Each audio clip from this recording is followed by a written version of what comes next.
1400 years, heresy sown. Truth was twisted, its seeds were grown.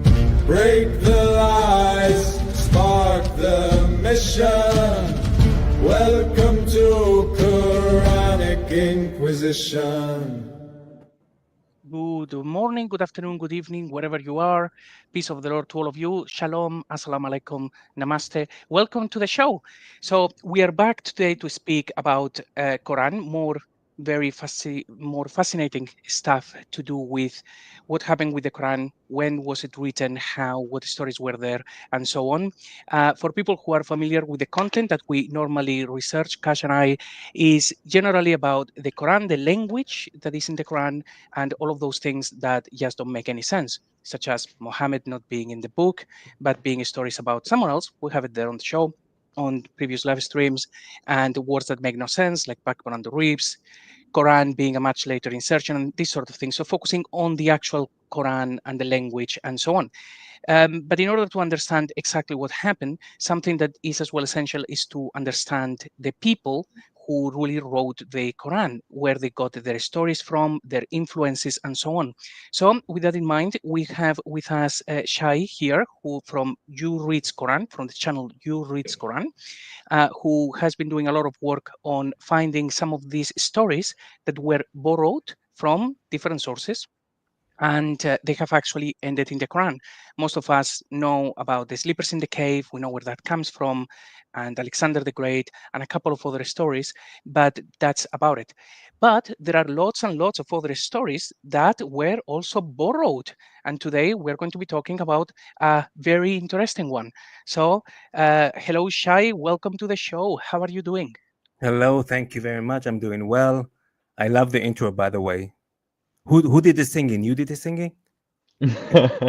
No, we used robots for that. Yeah, well, I'm glad that you actually like that one. Hopefully, we will improve it at one point. No, it's really I nice. Yeah, it seems to actually go very, very well with the channel. So yeah, we're as well quite pleased. And as well, yes, before we actually kick off this great topic, Kash as well is with us here on the studio. Hi, Kash, how are you doing? I'm doing well. I'm very excited for this content. Yeah, great. Well, in that case, Shai is all over to you. You're going to talk to us about Solomon and Sheba? Yes, but maybe I introduce myself first. Yes. Okay, so next slide. Yep, just trying to maneuver that. 1 second there. So this is my channel. It's mostly Hebrew content. Now, I just want to say I'm not expert in Talmud or expert in academia or religious study or anything. I'm a content creator.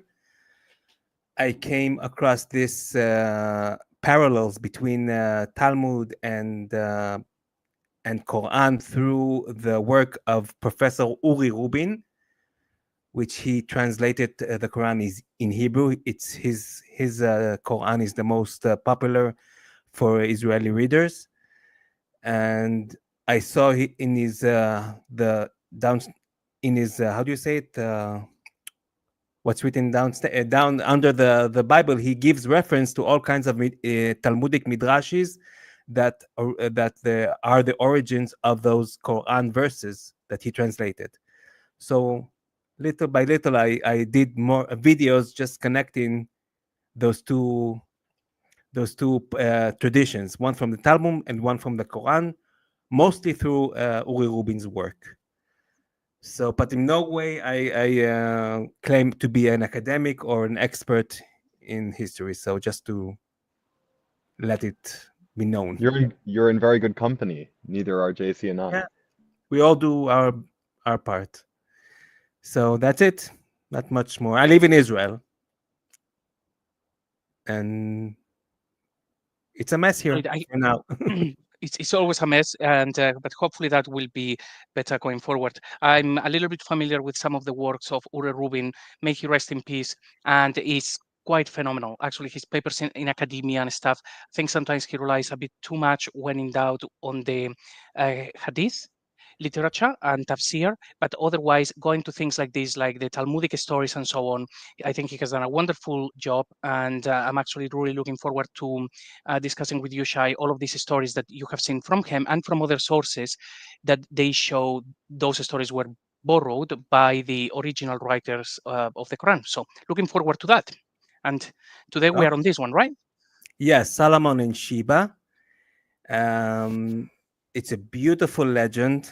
I mean, in Israel, it's I know I grew up with this legend as a kid because there were many stories about Solomon and Sheba meeting together and falling in love, and so it's very a lot of fantasy stories were written about this event. Of course, it has its origins in the Bible, in the Tanakh. But the tradition we're going to see today, it's a complete fantastic legend that was invented mostly by rabbinic rabbis from throughout the centuries, and so it's much more different than the story we know from the Bible. And actually the Quran story is parallel to the legend more than the actual event that we, both Jews and Christians, read in the Bible.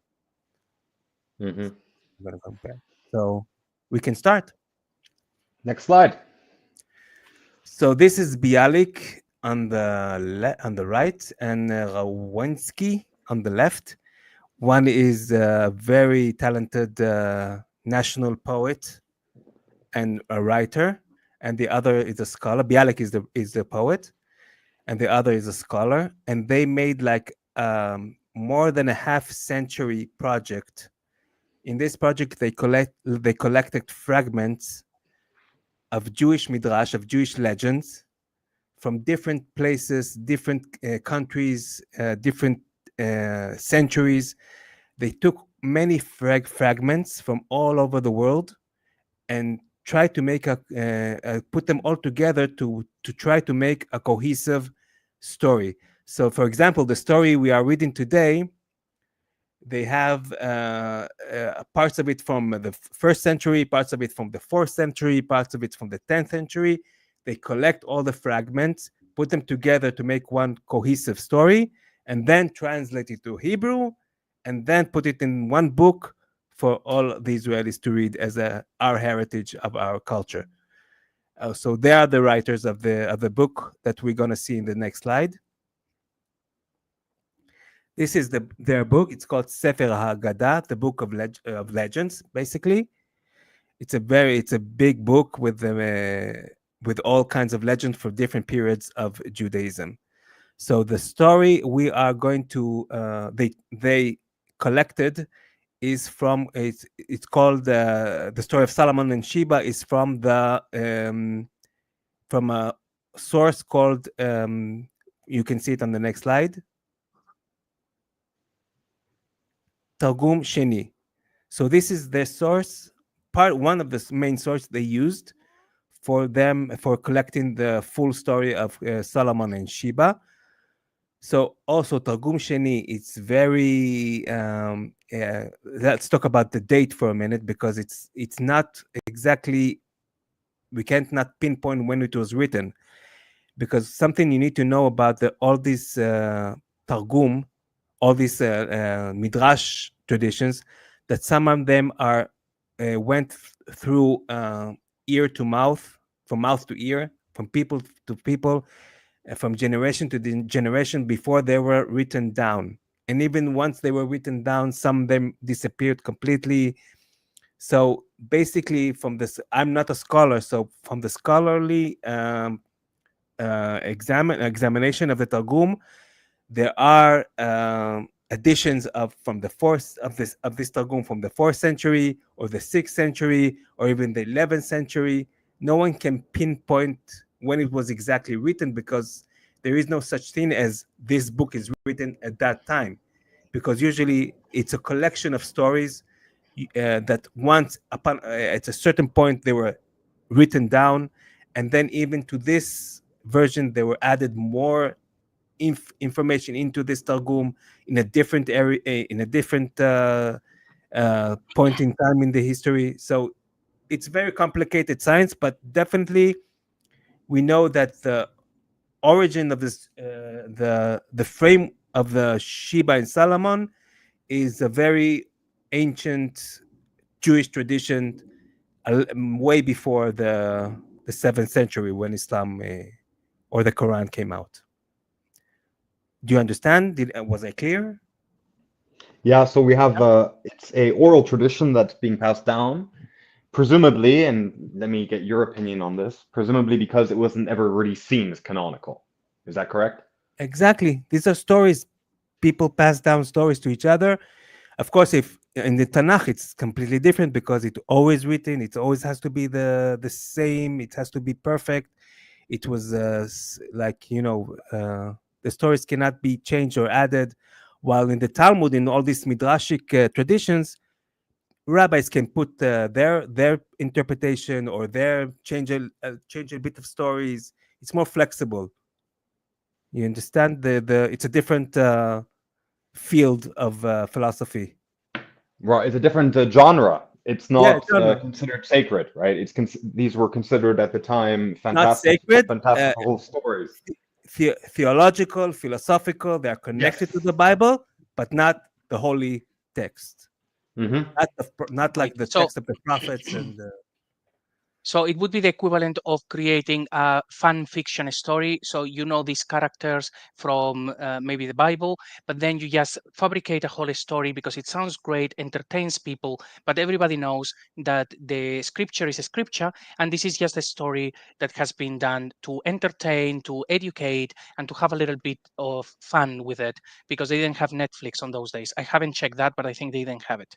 It's part of it. Yes, it's part of it, but sometimes it's also all kinds of uh, historical accounts that are not in the time in the Bible, but are traditional. So it's not just to say that they made it's not Hollywood. Talmud is not Hollywood. It speaks of religion, of philosophy, of the history of the people. So it's also there is an aspect of entertainment, but mostly it's to make a point across of philosophical idea, or what does God try to convey in the Bible through the medium of storytelling. I have an analogy, Shay. Maybe this would be agreeable to you. It would be as if, let's say, 1,000 years from now, someone found a DVD of The Chosen, right? And it refers a lot of it's biblical in the sense of it's quoting directly, but a lot of it is at the whims of the directors. They have to add in details and all this, and it would be as if someone took that and said, "Okay, this must be scripture," which would be a mistake. Well, not in a Jewish point of view, because we don't regard that. We cherish the Talmud and the Midrash as stories that we learned a lot of what God is trying to convey to us in this life, in this world. This is the Mhm. importance of the Talmud. But from here to treat it as history or thing that actually happened, I see. it's not what it's meant to be. I see. Okay.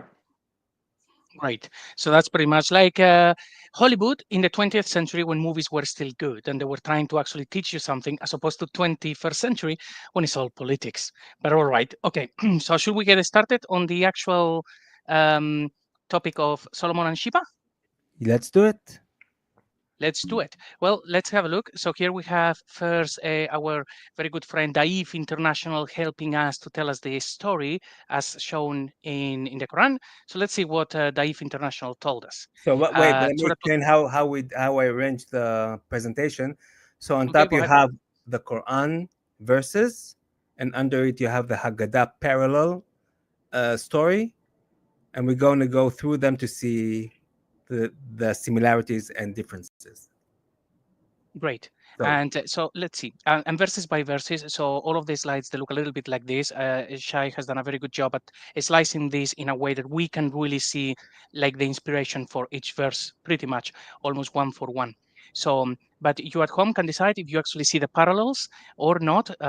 Comment on the live show if you're actually here live, or later on in the comments if you have any questions. We will make sure that Shai gets those questions as well. So for now, let's see if you can actually see the parallels. We begin with Surah 27, verses 20 and 21, which reads, "And he took tendons of the birds and said, why do I not see the hoopoe?" Or however that's actually pronounced. "Or is he among the absent? I will surely punish him with a severe punishment, or slaughter him unless he brings me clear authorization." That is the story of Solomon missing his favorite bird, and he's a little bit upset about it. So over to you, Shai. So yes, we have the same scenario in the Jewish legend. So Solomon invites all the animals to gather in front of him,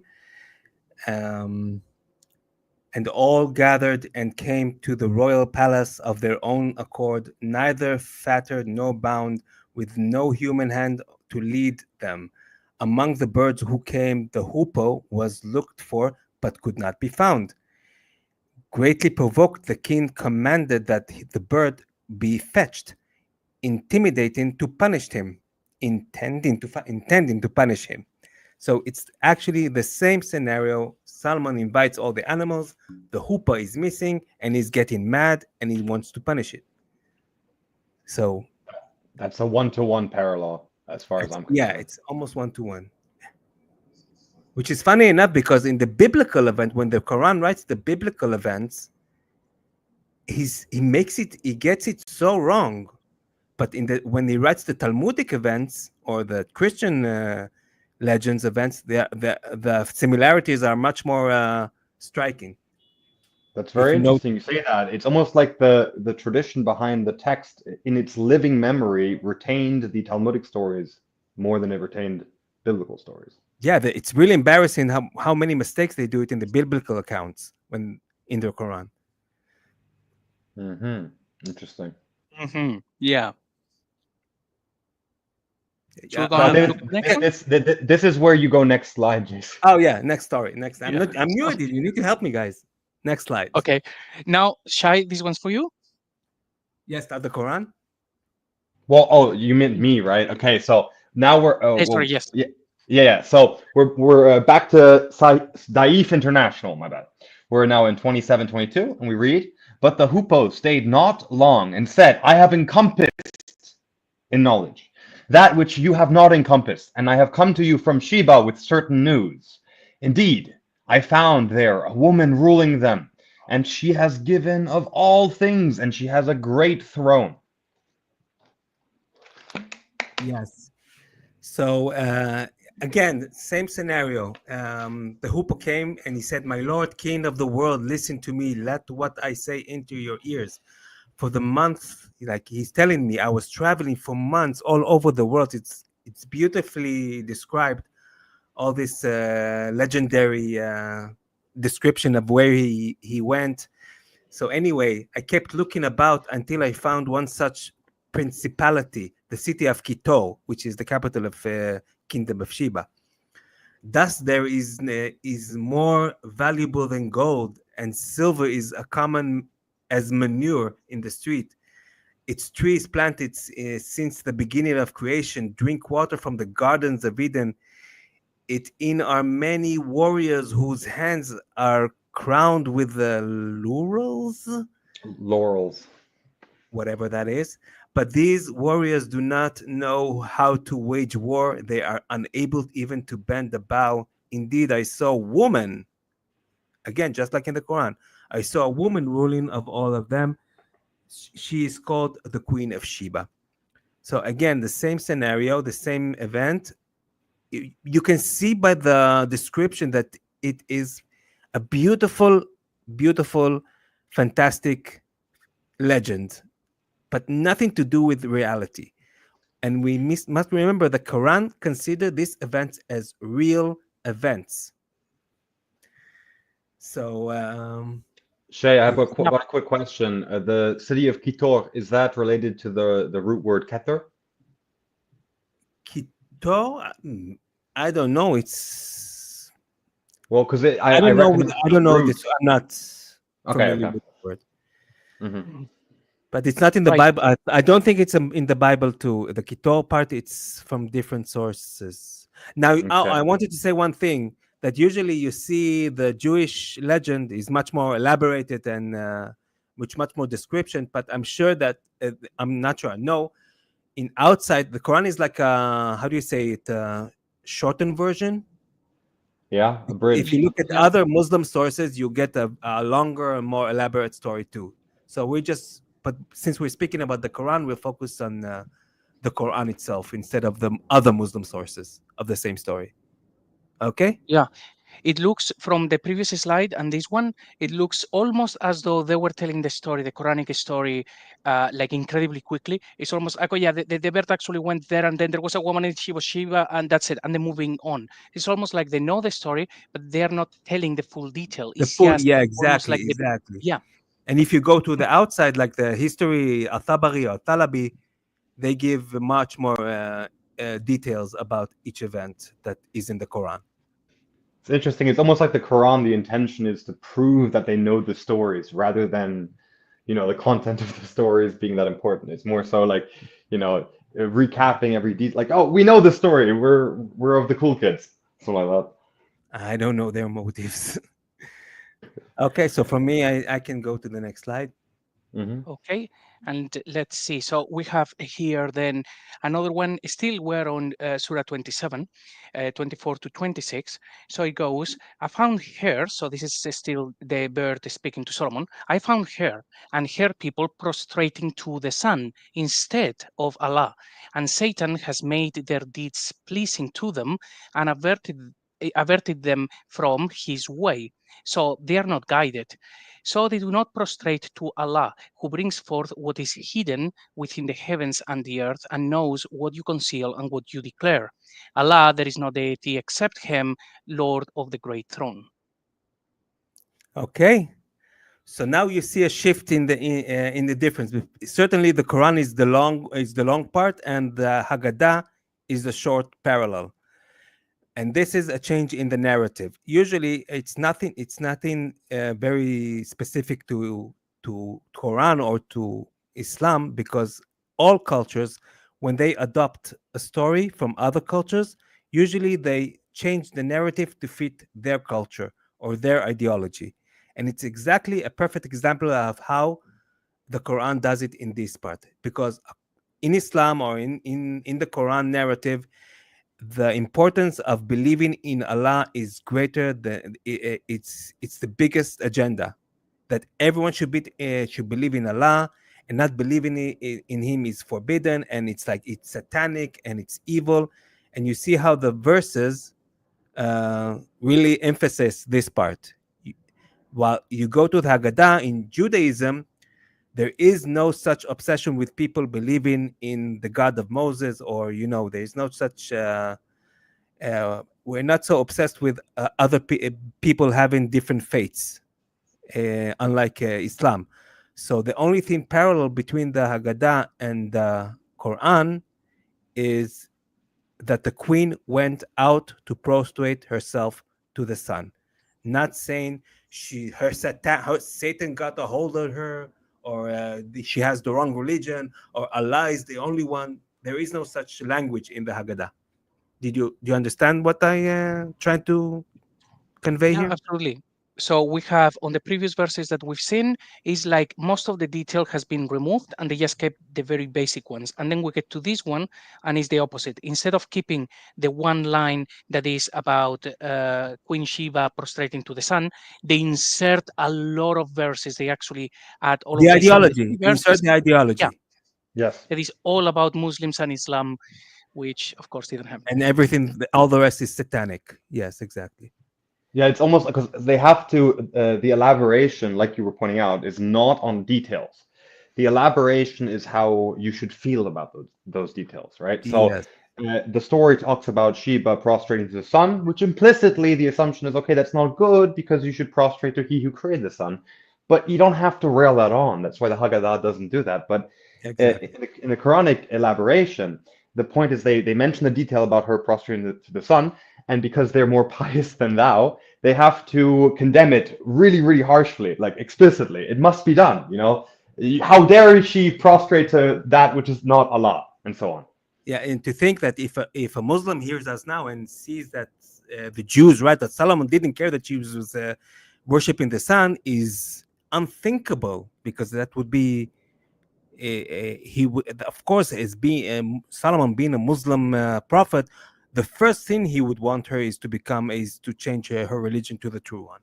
So it's unthinkable for them to think that it's so it's just a woman, queen worshiping the sun is just not that important in the Haggadah narrative. I have a question, Shay. So in the Haggadah, when it comes to this, I would assume it's not that the story, you know, says what she was doing was good. It simply doesn't speak on it, right? No, because actually it's good that you say that, because in biblical account, we know that Solomon married a lot of women, and at certain point, those women started to build temples to gods. When you read the Bible, and the rabbis were speaking about it, and he said, "It's how could Solomon let this happen?" So they determined that actually Solomon tried the most to make all of his wives to follow the Jewish Torah, but at certain point he started to get old and fade away, and they started to go back to idolatry. So it's not that we see as positive to worship the sun, but we're not as obsessed as Islam is, with everyone worshiping no one other than Allah. You understand the differences? Yeah. It's the story is more sophisticated. The meaning that's being portrayed is not in the sense of do not do this. Worshiping the sun is bad, right? It's more implicit. Yeah, become a Muslim. It's not become a Jew or die, or convert to Judaism or die scenario, because he brought those queens to the Torah of Moses, but at a certain point they faded out of it and became more back to paganism. So it's one could even interpret the story as an implicit moral lesson about polygamy, potentially, in the sense that even a man as great as Solomon in his old age was not able to keep all of his wives on the straight and narrow path. You know, and therefore the implicit moral lesson could be something of the sort, but it's not explicit. Yeah. So for me, we can go on. So Kash, would you like to take this one? Maybe that's a no. Kash, hello, are you there? I was muted. I was ready reading. So on 27:27 we read, Solomon said, "We will see whether you were truthful or were of the liars. Take this letter of mine and deliver it to them. Then leave them and see what answer they will return." Okay, so just to make the audience the events that we're reading. So Solomon is still with the Huppah, who came to him with the message of Queen Sheba. So in the Jewish legend, it goes like this: the king's scribes were summoned, and they wrote a letter which they bound to the Huppah wings. Then the Huppah rose up and ascended to the highest heavens, uttering a cry of joy. In triumph, he flew among the other birds, who immediately followed him to the city of Kitor in the principality of Sheba. So another much more elaborate and colorful and magically described story, part of the story, but the similarities, I mean, the frame is it's very like in the same in the Quran. So that's that slide for me. Yeah, there was a letter to be delivered. Are you hearing the plane? There is a plane. Is there? You hear me good? Yeah. Yes, your audio is fine. Okay. Okay, so next 27, 29, and 30, she said, so now we're finally on Sheba as opposed to the bird for the first time. "Oh, eminent ones, indeed to me has been delivered a noble letter. Indeed, it is from Solomon, and indeed it reads, "In the name of Allah," basically the Bismillah. Okay. So exactly the same event in the Jewish agada. Then the huppah alighted near her. She saw a letter bound in his wings. She untied the letter. It was written from Solomon, and it says, "From me, King of Solomon, peace be upon you and upon your princess. Did you not know that the Holy One made me king over all beasts?" So even like in the Quran, also here, Solomon gives praise to God for giving him everything. So it's pretty much the same. So he gives credit to the one God. So he tells her that he made me king over all beasts in the field and the birds and of heaven, over demons, over spirits, and over night harpies, whatever that is. That was perfect pronunciation. It's referring to Lilith. It's harpies is sort of a mythological term referring to sort of female demon-like Oh my creatures. God! So you see, it's all elaborately. I mean, the stories is fantastic. It's very, kind of a Elaborate.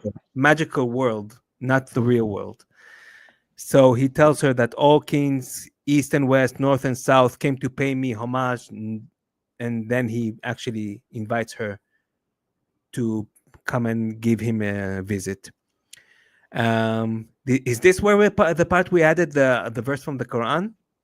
Yes, we have a little section in here which is from a different part in the Quran. So Surah 34, So verse let me 12. just. So this part, we have it in the Quran. The tradition of Solomon controlling the demons comes back in the Quran in many different verses.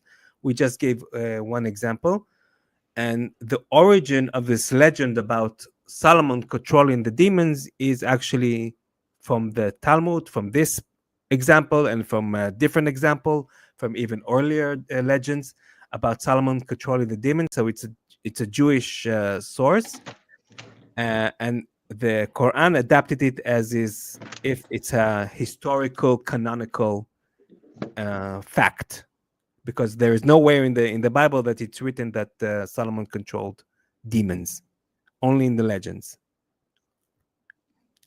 So you want to show the example we saw in this verse 34:12? Well, on this one, yeah, I can actually just read it later. We will have the fuller, what is another verse that actually talks about that. But so on this one in Surah 34, verse 12, so it says, "And to Solomon we subjected the wind, its morning a month and its afternoon a month, and we made flow for him a spring of copper. And among the jinn were those who worked for him by the permission of his Lord. And whoever deviated among them from our command, we will make him taste of the punishment of the blaze." So just like Shai said, this one is actually just putting Solomon with controlling the jinn. Yes, which is not a biblical statement. It's a legendary statement. It's man-made legends. Yeah, and it's very cool. And then it becomes Now, granted, some people took it very seriously, but all the time, because you keep the difference between the Talmud or the Apocrypha or the other even Christian legends apart from the canon, you know which one is you have to believe and which stuff you can choose to believe. So that's the difference between the importance of those documents, if you understand what I mean. Yes, sir. So it's like people took it too far, and then in the 9th century, they took it really too far. In the Quran, according to Quran, they really took it very seriously. Okay, so Kash. Right. So now we're reading. To see the verse number, I can't see it, but we read, "Be not haughty with me, but come to me in submission, as Muslims, that you should not exalt yourself against me and come up to me as Muslims," or in surrender. well, here I put two different translation, the Sahih and Dr. Ali. I just wanted to show that how this is sin, you know. The sin plays around with two options, like a Muslim is on one side, it's a religion, it's a Muslim with a capital M, it's a person who is a part of the groups of people who believe in Islam, and on the other hand, a Muslim is submission. So they like to play around with these two options. No, he's a Muslim. No, he's just submitting. No, Solomon wasn't a religious Muslim, but he was actually submitting to Allah. Well, every religion, people submit to their own God. So it's not that something Islam invented, but they like to play around with these two options. So Sahih International said, come to me in submission, and in brackets he puts as Muslim with a capital M. And Dr. Ali does the opposite. He said, come up to me as a Muslim, and in brackets he puts in surrender. So you see how the sin plays with the meaning of the word, rather that can go either to submission or to belonging to the religious group that believe in Islam and jihad and Sharia. You understand? Yep. Yep. Definitely. Also, I looked into masalama. It means perfection, which is interesting in the Syriac. So that's my current working theory on where Muslim actually comes from.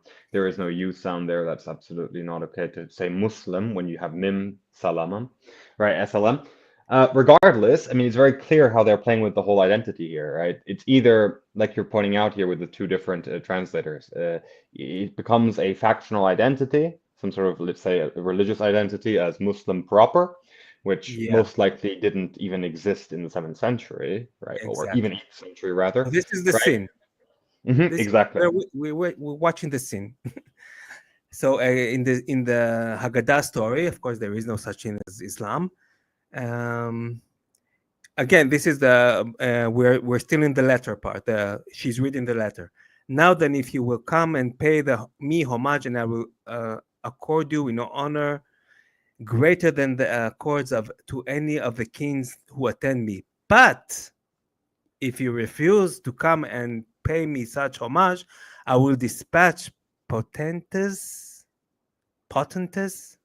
with their legions and rise against you. Do you ask, who are King Solomon potentes? What's that potent? I actually have no idea. Kings, this is the word. Is kings, generals, people of power, basically the people under his command. Okay, anyway, he described his legions. The beasts of the field are the potentates, the birds of the heaven, and the riders, the spirits and the demons, and the night harpies are the legion who will strangle you in the beds within your houses. The beasts of the field will slay you in the fields, and the birds of the heaven will devour the flesh from off your bones. So it's a very harsh description of Solomon, but in no way it says to her, become here to join my religion, or else I will do this to you. His agenda is that he demands her honor. So I think what the Jewish Haggadah is trying to convey is the amazing power that Solomon had. It's through this description, he said that all the kings of the world were afraid of him, and he had such amazing power. And through this elaborate description, it emphasizes how powerful he was. But in no way, anywhere in this agenda, he said that he demands of her to become to be a believer in the Torah of Moses. If you understand, is it clear from what I said? Yes, and also I wanted to highlight how I haven't seen this. I'm seeing this for the first time. This seems to me like the prototype for the legends that surround Muhammad sending letters that say, essentially what we derive from this, do not fight against me, but come to me in submission, whatever, right?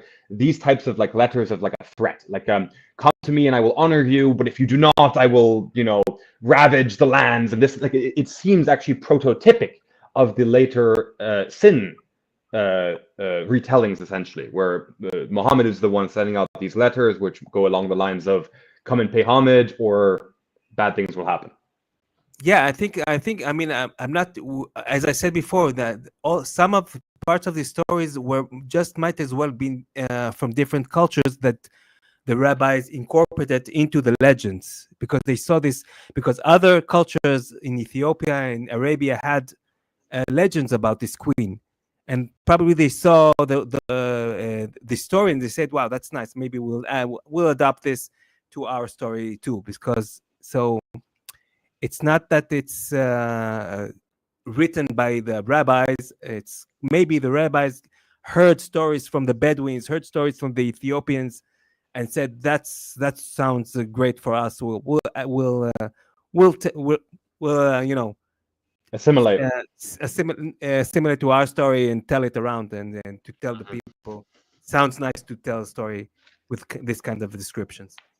Yeah, and It like might as- Kash said, it's very archetypical actually, because this happened throughout history everywhere, when one kingdom will go to the next kingdom and say, "Hey, pay me homage, and Mhm. we will leave you alone. Otherwise, we will destroy you." This one then becomes obviously really cool with the animals and the demons and all of those things, Yes. but also is sort of reminiscent to the story of Julius Caesar and Cleopatra, because of that thing where you have a woman in charge of an actual country, and then as opposed to just having two barbarians saying, "I'm stronger than you." So this one is the whole almost romance going through. So the Yes. very, very You have this incorporation of, you have this motifs of the demons and the animal that Solomon control, which are Jewish origin, and then you incorporate like this militaristic and powerful emperor speech, like we just read now. It's an incorporation of two genres. So It's for it's me, also it's also the marriage of empire. It's telling the story how people groups who come from different empires can actually become one empire, and it provides the assimilation story in a sense. Like you know, there was once the kingdom of Sheba and the kingdom of Solomon, and they became one. It's that kind of thing. it could be a lot of things. That's the thing that we don't know. But one thing we sure know, that the story was going around with different cultures in different versions, and it was not came down from Allah, from the sky, and it definitely as historical facts. Hey, So copper! Yeah, sounds good to me. It seems about right. The parallels are unmistakable. it could be also Arab. So I'm not taking away from their credit from Arabs and Bedouins that as storytellers, because they are very good at that. So it could be also an Arab tradition, but not Islamic, and definitely not historic or Allah ascended. Yeah. So for me, we can go to the next slide. okay, cool. So still on Surah 27, verses 32 to 34. So now we have Sheba talking, and she's saying, Now "Oh, eminent." no, just Oh, the people should know that this part she now goes to her advisors. She okay, so addresses her Sheba is advisors. she's addressing her advisors, and she's telling them, "Oh, eminent ones, advise me in my affair. I would not decide a matter until you witness for me." They said, "We are men of strength and of great military might, but the command is yours, so see what you will command." She said, "Indeed, kings, when they enter a city, they ruin it and render the honor of its people humbled, and thus do they do." So again, also in the Haggadah, she addressed this invitation with her advisors. Then she said for her counselors and princes, whom she asked, "Will you not assent to the request King Solomon dispatched to me?" They replied, "We know nothing of King Solomon, and we owe no homage to his royal power."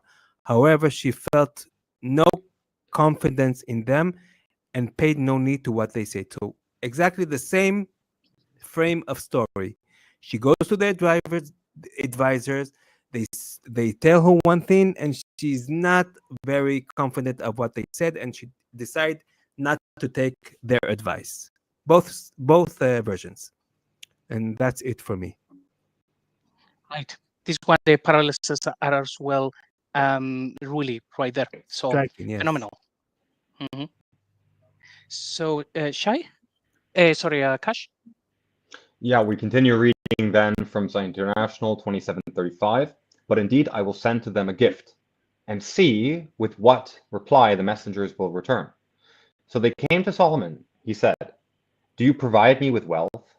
But what Allah has given me is better than what He has given you. Rather, it is you who rejoice in your gift." Okay, so now we're having to have a bit of a shift of narratives. We have the same frame of story. She summoned, it's a very beautiful description. She summoned all of her sea captains and had them load their vessel with cypress wood, pearls, and precious stones. She also sent to Solomon 6,000 youth and maidens, all born in the same year, in the same month, in the same day, in the same hour, all of equal stature and size, all clothed in purple garments. Of course, purple in the ancient world is amazing. It's very expensive.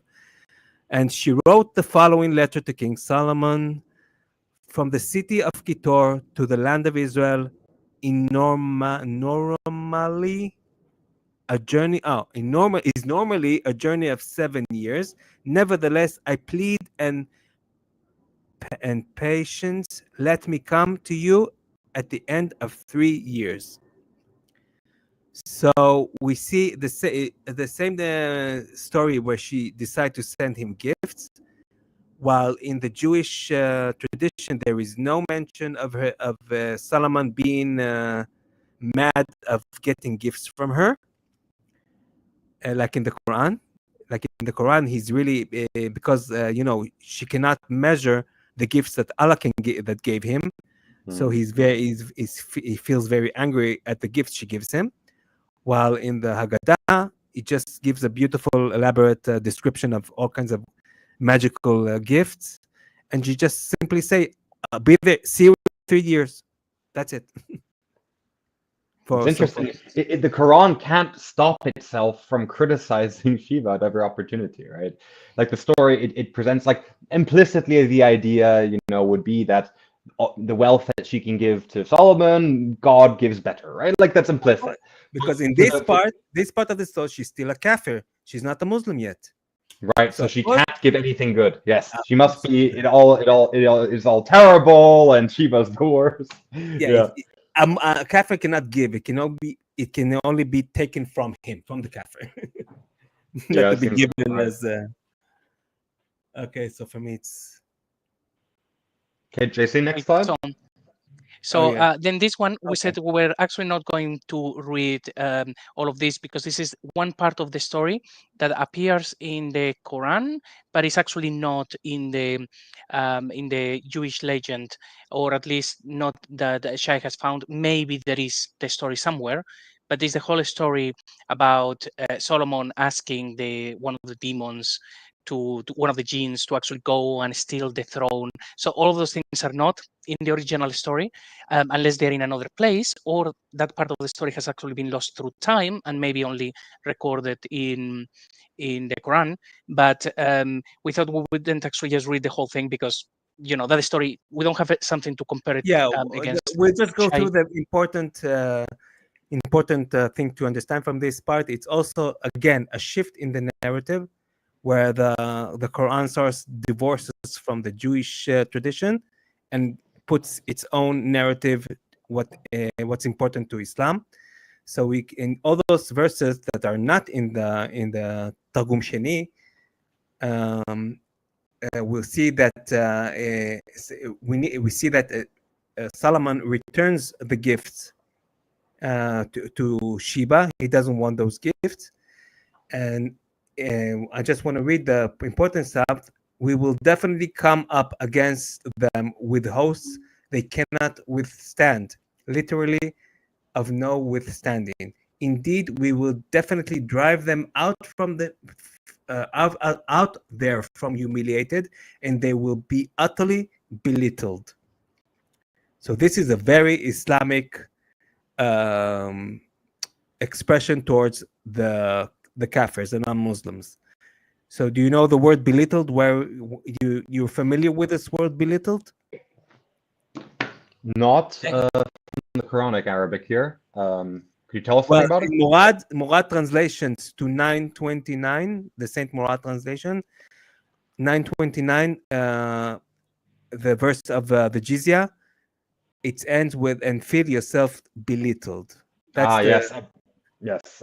Subdued, abased. Yes. Okay. subdued, belittled. Like belittled is it's much more harsh. It's like you feel like you don't, like nothingness, Yes. like you're zero. This is the meaning of belittle. So here the Quran, which this part we don't have in the Jewish legends, but the Quran put emphasis to this part. And then again, in the next verse,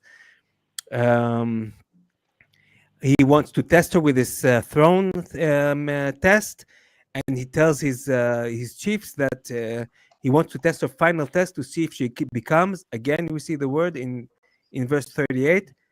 They come to me as Muslims, and in brackets, in surrender.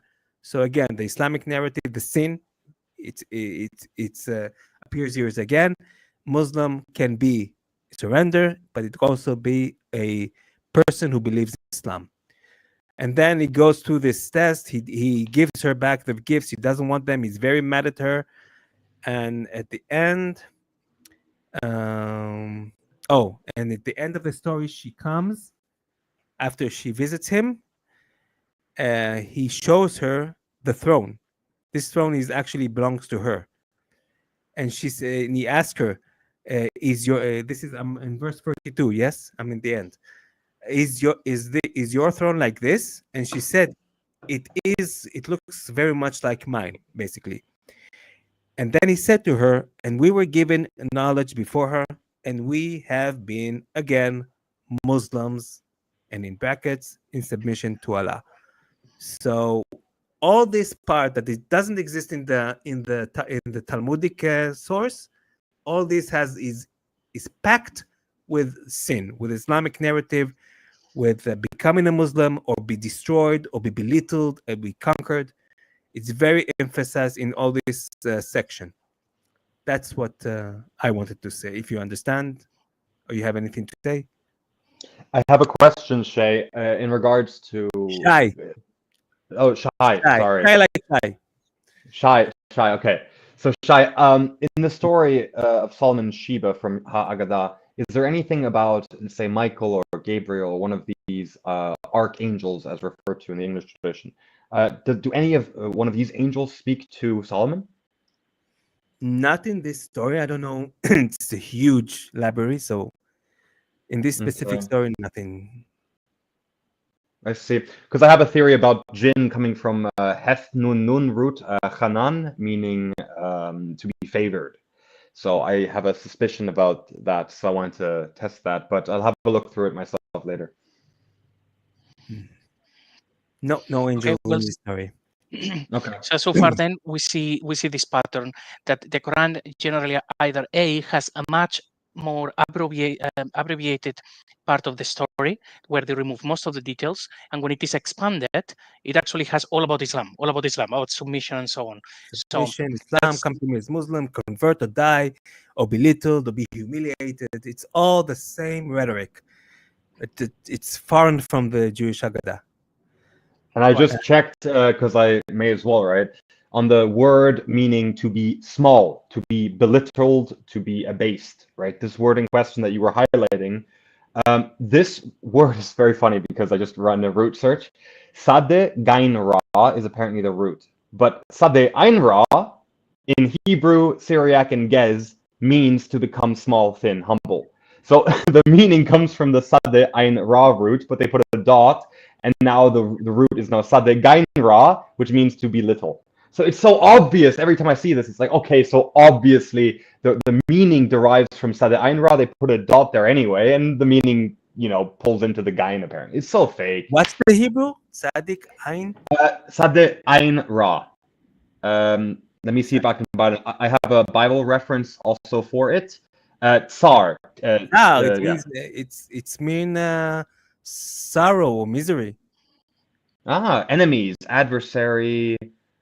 Blah blah blah. Distress, straight, adversary. Okay, interesting. So the Syriac seems to be stronger, but yeah, it's worth another more Okay. investigation in time. But that's so cool, right? That the root it derives from Sada Ain Ra. They put a dot there, pretend like it's a new character called Gain, even though they already have a Gimel character effectively in the J. So it's redundant, but it's there, and the root retains the meaning from Sada Ain Ra. It's very strange, huh? I am not my field. So No, we need if to actually anything, look at those roots. yeah, Yes. but what's important to see is how different narratives, different cultures, emphasis different narratives, incorporate different narratives into one mutual story that many cultures shared. That's what we see is very clear here. So we can go to the next one. Okay, and then we are down to the last slide, the punchline, the culmination of the story, and I think this one is phenomenal. So, Shai, well done for actually picking that picture as well, because it really represents what is about to happen. So let's see what the Quran says about it, and then what the Sefer Haggadah says about it. So Very, in very the sexy. Quran, well, you know, I'm not going to judge. So, Surah 27, verse 44. It was said to her, enter the tower. Then, as soon as she saw it, she reckoned it a pool, and she uncovered both her shanks. He said, surely it is a tower smoothed of crystal. She said, Lord, surely I have done injustice to myself, and I now surrender, i.e., I am a Muslim, with Suleiman to Allah, the Lord of the worlds. So, did you understand this verse? It's for me, it's like an insult to the intelligence. Yes, exactly. Well, yeah, I mean, from what I get from this verse, is there something in relation to, they say shanks, but presumably it's referring to legs, I suppose. And then it's talking about smooth tower, crystal. Okay, so presumably I can see how this is where the tradition is then derived about the whole leg hair thing. But that's not explicit even in the verse. No, It's the from hair is the hair is the Jewish part. That's okay. But how come you see a crystal, like you think a crystal is water, and that what made you become a Muslim or surrender? Alhamdulillah. Alhamdulillah. Yes. Wow, I found Allah in because I can't figure if whether it's water or crystal. Amazing, a great philosophy.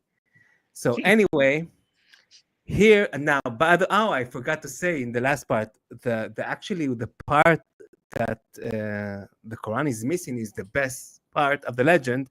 And if you want, I can send the link to the whole book if people want to read this the complete legend, because this is the most amazing part when all the 3 years they describe the 3 years she's traveling, and the more time goes up, she get more curious and more intrigued and more amazed of how much she want to meet him. She's starting to feel things, and then after that, when she came, she gives him this beautiful, amazing questions that, of course, to see if he is smart as people say he is, and of course he gives her the answers. And so it's a really beautiful part that is absent in the Quran, but is actually located in the original, not here specifically. But the only thing parallel between the Quran and the Haggadah is the part when she enters the palace. So Benaiah, his advisor, he brings her into the court.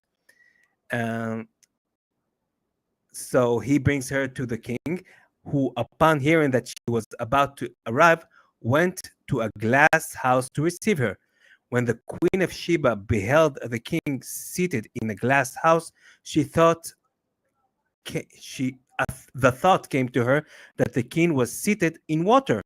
So, in passed through what she believed was to be water, she lifted her skirts, just like in the Quran, exposing her thighs, just like in the Quran, and the hair of her legs became visible. The king was moved to say, "Your beauty is a woman's, but your hair on your legs is that of a man." hair in ornament is ornament to a man, but is disfiguring in a woman. So this is The end.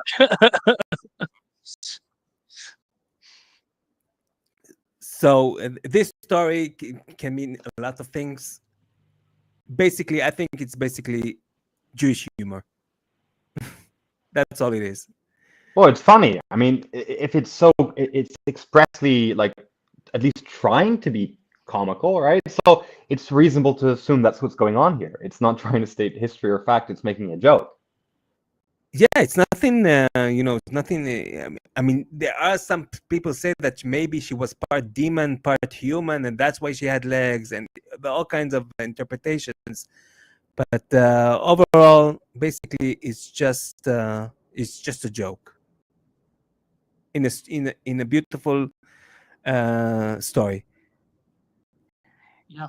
And this is exactly how you would actually write a story, because you have this power struggle to begin with, and then you have this romance, like say, building up to the conclusion, and you're actually expecting, oh, at the end, they are going to get together and live happily ever after. And instead of that, the author is actually hit with he subverts your expectations. It gives you the punchline, the joke, where you have already been empathizing with Solomon throughout all of that story, and then that happens. And it's just a shame that that's actually not in the Quran, because it's the best part of the story. It's the climax is being removed. The punchline is missing. Oh, yeah, she became a Muslim. That's the punchline. Yeah. And that might be even funnier than the original joke. I always think that the story was told to many young, excited young boys, young teenagers who study the Torah. So the story was told to them, and the rabbis were trying to, before they get over their head with their imagination, they make them. Make the temptation go down with this part of the hairy legs, so they won't get too excited. Actually, she had hairy legs, so don't get too excited, guys. Go back to Torah study. Yeah, it's okay. Don't read the Targum anymore. Just go to Torah. But also, is just how it is actually expressed in the Quran. It really makes no sense. I never paid attention to this, and this is something that I have encountered so many times. You read the Quran first without any explanation the first time that you read it, and you just try to go with it, and that's it. You don't realize that it actually doesn't make any sense. So she thinks that she enters a tower, which is, she thinks that it's a pool. She actually shows her legs, and then she says, I have done an injustice to myself. Showing legs, sorry, is that what? This is because because women need to actually be covered completely. It's like the whole punchline of the whole thing is that the disservice is not that she showed her legs, and at a time when it was perfectly acceptable, but it is the hairy legs. Cash, I think you need to analyze that verse and see if somehow they have actually hidden hairy legs somewhere, and now it says surrender or something like that. I think I didn't look into it too much because I'm focused in the Quran, but I read that also in Muslim traditions she had also hairy parts because she was half demon, half human.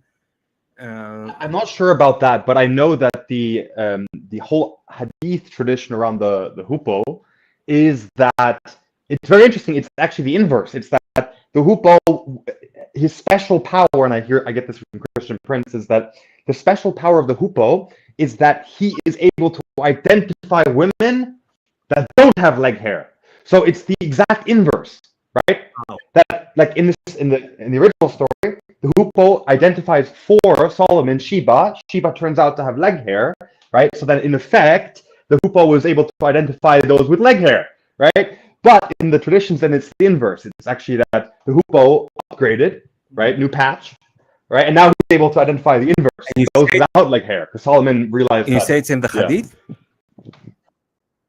Yes, this is in the I love hadith. it if you send it to me. Will do. Thank you. That's actually very interesting as well, because that means that they knew that the women with hair in their legs. There was something in the story with hairy legs. They knew there was something, but it's almost like they have lost it and then they had to do something else, maybe because it's not in the Quran. We've seen this similar. There is another story that I was discussing with Shai the other day, like when they talk about the yellow cow, when it's supposed to be the red Yeah, cow. So it's like actually, they're I wanted to almost ask like you. they know the I coloring. didn't tell it. I should have Mhm. told it before. I can share now just to see if you want to continue. We continue the stream. We can continue for a few more minutes. Absolutely, I have some time. For me, I have time. So So I I have wanted left to actually see this the slide so that I can now talk freely. contrast between Quran describing Talmudic legends versus Quran describing actual canonical biblical events, how wrong they get the biblical events versus the Talmudic events, who are pretty accurate, not in the narrative but in the overall frame of the story. So we have a story of Sarah receiving the news of her son. So I'll send you the picture. Okay, yeah, let's see if you can actually upload it on the channel. Otherwise, just send it on WhatsApp, and I'll see actually how I can share. I can share that. Wait. So you can talk for now while I'll do that. Yeah. So, Cash, but you see, I think you've seen all these parallels. I was actually quite impressed to actually see that they had borrowed this because, I always heard these basic stories, and it's always the sleepers in the cave, Infancy Gospels, Alexander the Great. That's it. And then I had heard rumors like, no, some of the stories come from the Talmud, but I think it's quite something to actually see it with your own eyes. Sorry, Yeah, especially side by side. I uploaded the picture. Do you see? Oh yeah, Yeah. there it is. So Yeah, here this we is go. the. Let me actually make it bigger. It's just two verses I took from two different surahs that describe the event of Abraham and Sarah receiving the good news of a newborn. So in 1171, the angels are telling her Abraham the good tidings of Isaac, and after Isaac, Jacob. Now, in the original story, she got only one message of one son, which is Isaac, not Jacob. No one told her about Jacob. Jacob is her grandson. And actually, Jacob was not born alone. He was a twin. His twin brother was Esau.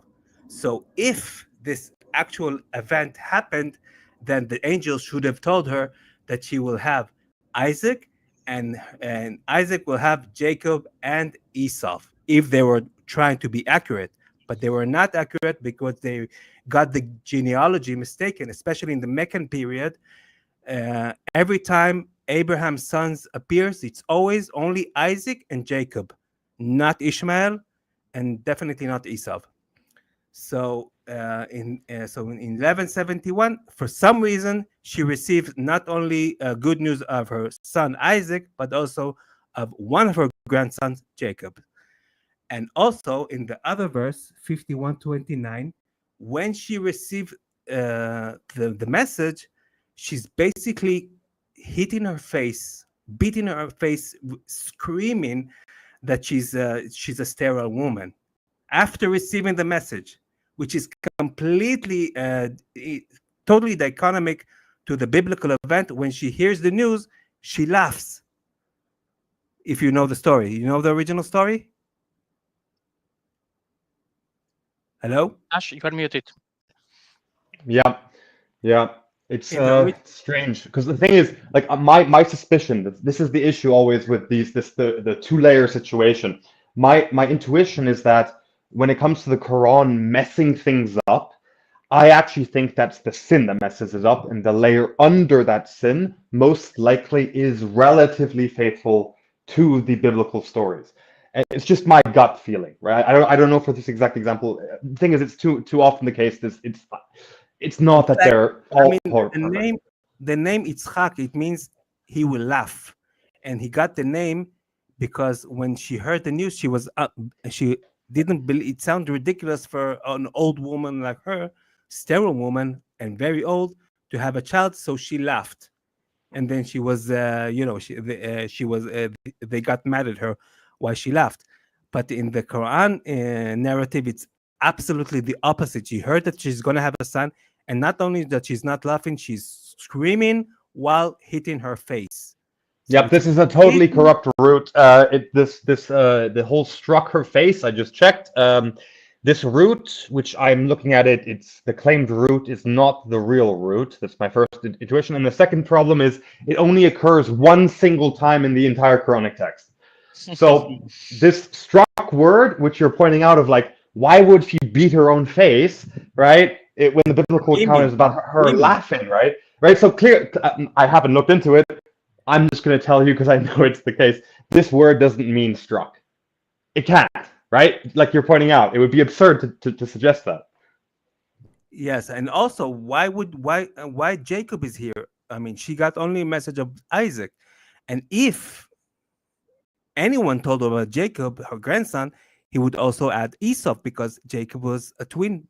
Esau was the twin brother of Jacob. So why is he absent from the Quran verse? You know, because it didn't happen. They only told her about one boy who is Isaac. Right. It's not like in they're the biblical original.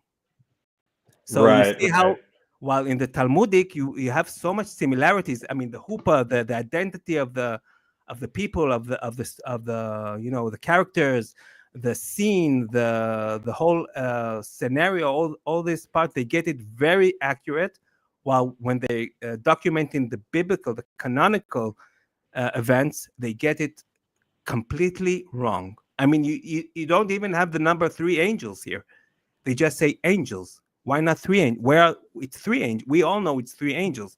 Why not? Why doesn't the Quran tell us it's 3 angels? It just said angels. Yeah, I think that's because the Quran says because the Quran say not 3, so you cannot say 3 ever. Except Muhammad always talked about 3s according to the sense. Yeah. 3 is coming up a lot, except in this part.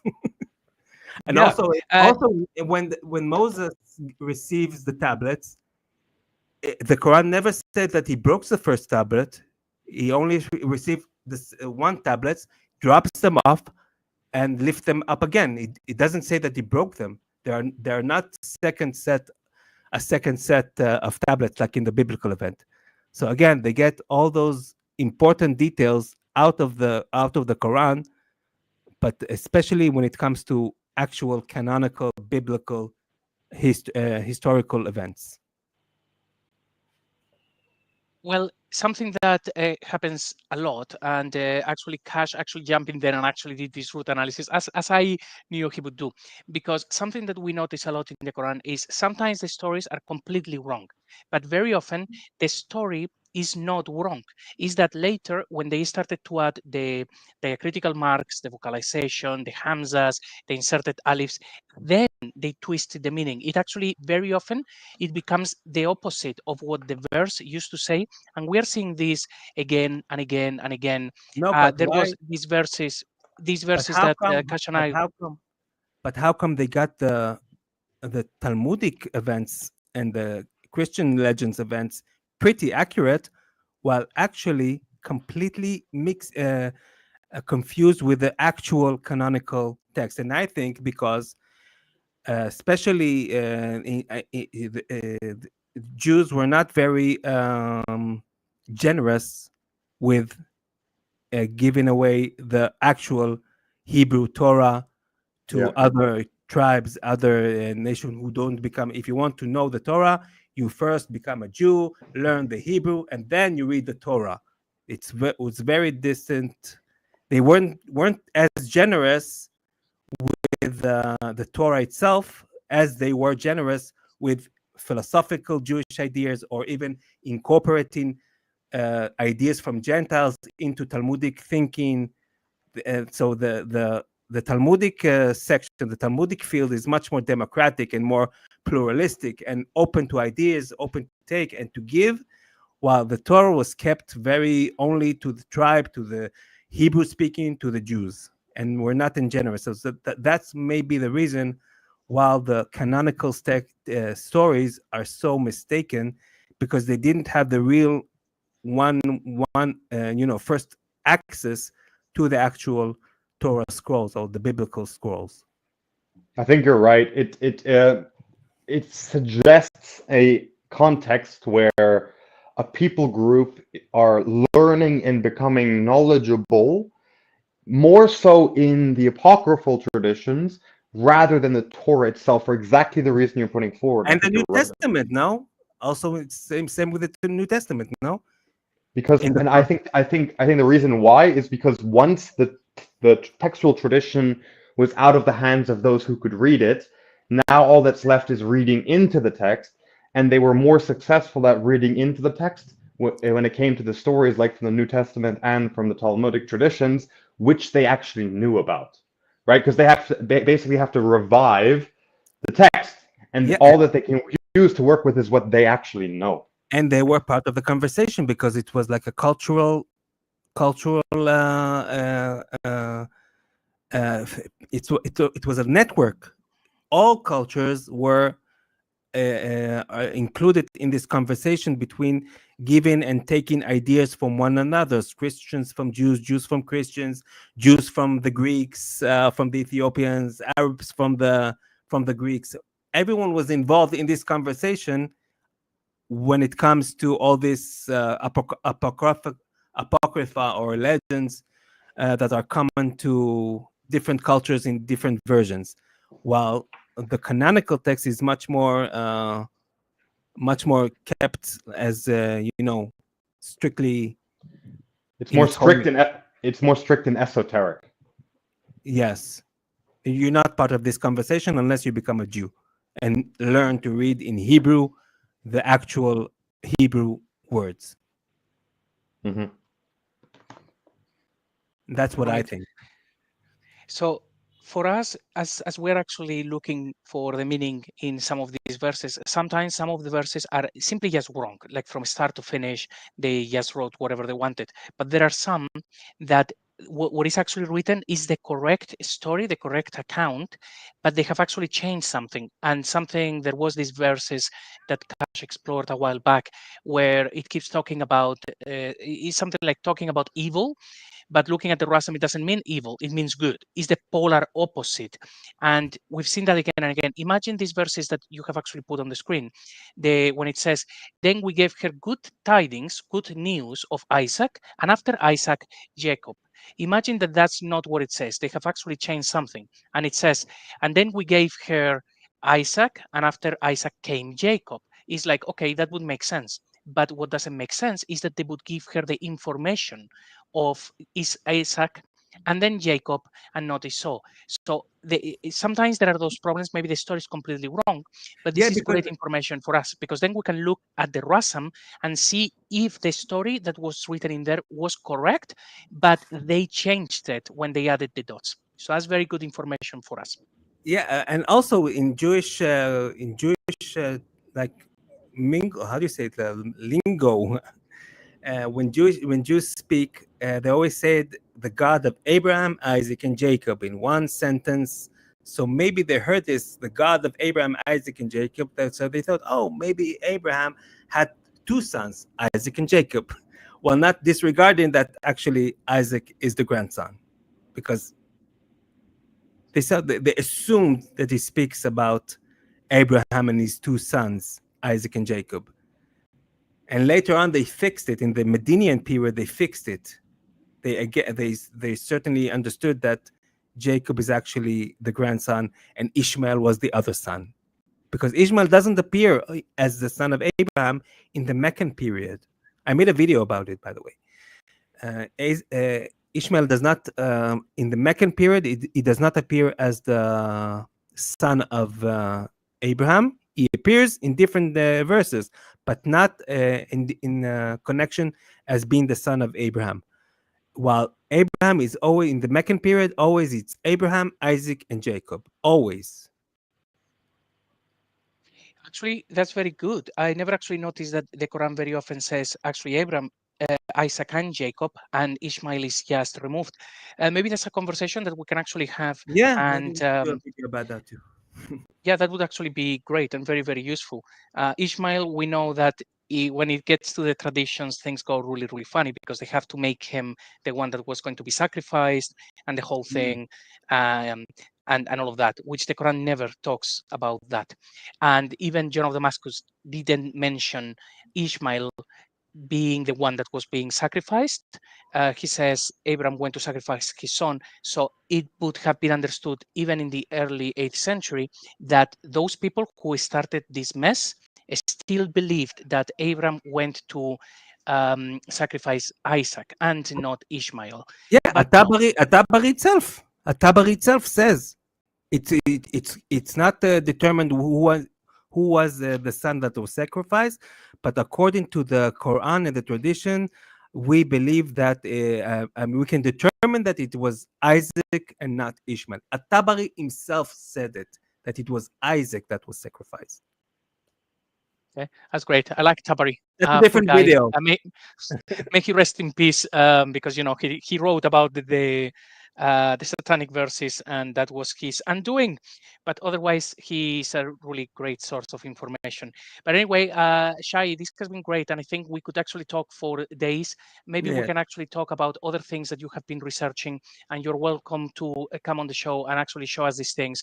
It really helps us a lot to see problems as well, like within the Quran, so we can actually understand the people who wrote it better, where they borrowed things from, and also point us in the direction of very obvious mistakes that will help us look at the actual words in there and see how they played with the words in order to come up with a different narrative. So I'll just add in, because we were looking at this about the whole striking her face. Roots I'm finding, we have two options because of the ambiguity of the final consonant of the root, which is either a T or a B. And the two options we have, one is consistent across languages as silence or stillness, and the other one is relates to lying down or sleeping. So my intuition is going with the silent one.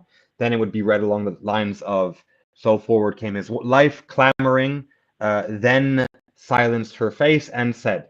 So it would make sense in the sense that she's laughing, then she's quiet, and then she speaks. Interesting. Maybe she was like, it showed that she was shocked, because there is a shock effect to this message. Yeah, I would be shocked as well. Okay, great. So what do you oh, wait a second, can I actually remove and add? Okay, so gentlemen, are you happy to actually call it a day in here? We have a conversation backstage, and then think what we're going to do next, and we take it from there. Yes, sounds good. It was really fun. It was entertaining for me. I hope for the viewers. It was really fun. Yeah, for me, actually, I absolutely loved this story, just with the whole punchline at the end. I like stories that actually don't end abruptly, but they actually have like a point to it, and this one, the comedic effect, is great. So, and Shai, we have discussed other stories that that they are also equally impactful. Some of them are easy to explain, other ones are very difficult to explain, but it gives us a good indication of what was happening with the writers of the Quran. So I'm really looking forward to having those conversations again, and do that in the coming weeks, if at all possible. Okay, so for now, let's actually thank you very much, Shai, for actually being over here, showing us this. It's been a fantastic show. I really loved it. I think I speak for Cash as well. Yes, absolutely. Speak 100% for me. Thank you very much. Yeah, and then we'll see when Shai is coming back. As for me, it will be, as soon as he's got the time to actually jump over and show us more stuff from the traditions and so on. So anytime. So already positive feedback, Shai. So as soon as you are ready to come back, we organize a session and we get it done. Thank you very much. Okay, cool. So let's have a conversation backstage. For now, thank you very much, everyone, for watching. We hope that you actually like this. Make sure that you actually check Shai's channel. It's been actually being shown there throughout the slides. It's in Hebrew, but you can use the CC option. Yeah, and if for any reason you cannot find it, because you will see the letters in Hebrew and stuff, he's coming back. You can actually watch this. You can find it actually easily, and it's also in the comment section because I sent it earlier. So thank you very much for being here, showing us this stuff. It's been great, and we look forward to having you over here sooner rather than later. Thank you very much. Hey, Cash, any last words before we go backstage? Thank you, everyone, for your attention. We hope you enjoyed, and we will see you soon. Great. Like he said, thank you all for watching. Always lovely to actually have you here. And we will be back on Thursday with more news, more stuff to do with the Quran. We'll see what we want to show on that day. We look forward to seeing you there. Until then, stay well and God bless you all. See you soon. Bye-bye. There is only one Quran, right? Every Quran in the world is the same.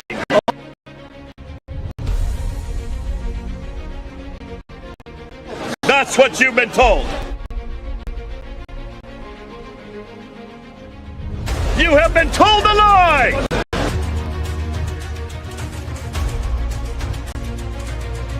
Approximately 26 of the Quran. 26!